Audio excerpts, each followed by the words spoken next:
let's focus on the business of the House. Majority Leader. Thank you, Honorable Speaker. I hope I will be speaking to those who are interested in the business of the House. And you know, Honorable Speaker, it's true what you said, because the business of this House is the business of the people who have given us the greatest honor above very many other people to come and represent them in the National Assembly. And the issues you hear the Honorable Omboko raise are indeed pertinent issues in line with Article 201 of our Constitution on the cardinal place public participation should play in all our legislative processes and even decisions in the executive. Therefore, Honorable Speaker, I want to agree with the Honorable Omboko. It is true the public participation process in the budget making process has been abused, grossly abused. And as Honorable Omboko says, that is why you find in a situation where 2 billion shillings was set aside for public participation, those who sat in the budget committee found it prudent or imprudent, whatever the case may be, to put an additional 10 billion shillings. But what is more worrying, Honorable Speaker, is that if the entire 12 billion shillings went to the counties that were slated in for the public participation exercise, then there will be no problem. The problem has come because it is people who have vested interest in those committees where they sit in that then use that opportunity to put projects in their own constituencies and counties far from what was intended by the public participation, Honorable Speaker. And I say this with immense respect to those who sit in the Budget and Appropriations Committee, because it is a committee that I have chaired before in this House. And the tradition that we had set right from the 11th Parliament when the new Constitution came into being is that money will be set aside for public participation, and over a period of 4 years, we would cover all counties in the country. And it is sad that some counties like Vihiga and the other 10 counties that were slated for benefit of these monies now lose out because of what is otherwise bad manners by ourselves, those who sat in the Budget and Appropriations Committee. And I say this, Speaker, because we have now reconstituted a new Budget and Appropriations Committee. Let me be on record, it will not be business as usual. This House will not sit back and allow members who sit in the Budget and Appropriations Committee to use the position they hold in that committee to appropriate money to only their constituencies at the expense of other Kenyans. Because all these 349 members come here to represent people. They come here to seek and lobby for resources to go back to their people. That is why the people of Vihiga are crying today. It is sad that you would find in a county that was to benefit from public participation, a national polytechnic in a county that was slated to benefit for public participation, getting a meager 10 million shillings, whereas in another county where a member in the Budget and Appropriations Committee sits in, a national polytechnic gets 250 million shillings. It is immoral. It is unethical and very unprofessional of us who sit in those committees. And I say it will not be business as usual because we have agreed as the House leadership, both in the majority and the minority party, that those who get the opportunity to sit in whichever committee you sit in that committee to ensure that there is equitable allocation and share of resources across the country.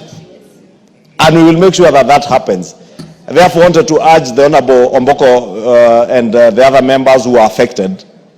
I will engage with the National Treasury to ensure that those counties do not lose on account of the actions of the former Committee of Budget and Appropriations, so that within the next financial year, because they are now preparing the estimates for the next financial year, we factor in those counties that should have benefited this year and those that ought to benefit next year. But let this serve as a warning bell to the new committee. I know the committees are slated to hold their elections tomorrow. Whoever you elect in those committees, especially the Budget and Appropriations Committee, because it is one of the 18 committees whose mandate lapsed. And there are new members in that committee. An opportunity to serve in the Budget and Appropriations Committee of this House is not an opportunity to enrich yourself. It is not an opportunity to allocate resources to your constituency or your county or to those who you think are your friends above others. You must ensure, as members of that committee, there is equitable and fair distribution of resources, not just those in public participation. The reason why the Budget and Appropriations Committee has been elevated in our standing orders to be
a committee that's all of you to be on the lookout, and we call out each other, because that is the only way we can be able to hold each other to account, for us to be able to hold those in the executive to account. Because even those in the executive, it doesn't mean because you are a cabinet secretary, for instance, for roads or water or energy, that all projects should go to your home county. There must be equitable and fair allocation and share of resources in this country, and that is the spirit that we want to go ahead. Therefore, let me assure Honorable Omboko Milemba, I will pick up that matter with the National Treasury to ensure that none of the counties lose out. But also to tell members of the Budget and Appropriations Committee, whichever leaders you elect when you go to elections tomorrow, I pray that you will do what is just, what is right, and what is accountable by your own standards and by our own standards as a House. That public participation allocation was meant as seed capital. When you go out and listen to Kenyans, they tell you this National Polytechnic in this county has 20 or 10,000 students. They have hostels that accommodate only 1,000 students. You know, 2 billion shillings might not even be enough maybe to build hostels in that one particular institution. But you put in seed capital, which informs the next budget making process.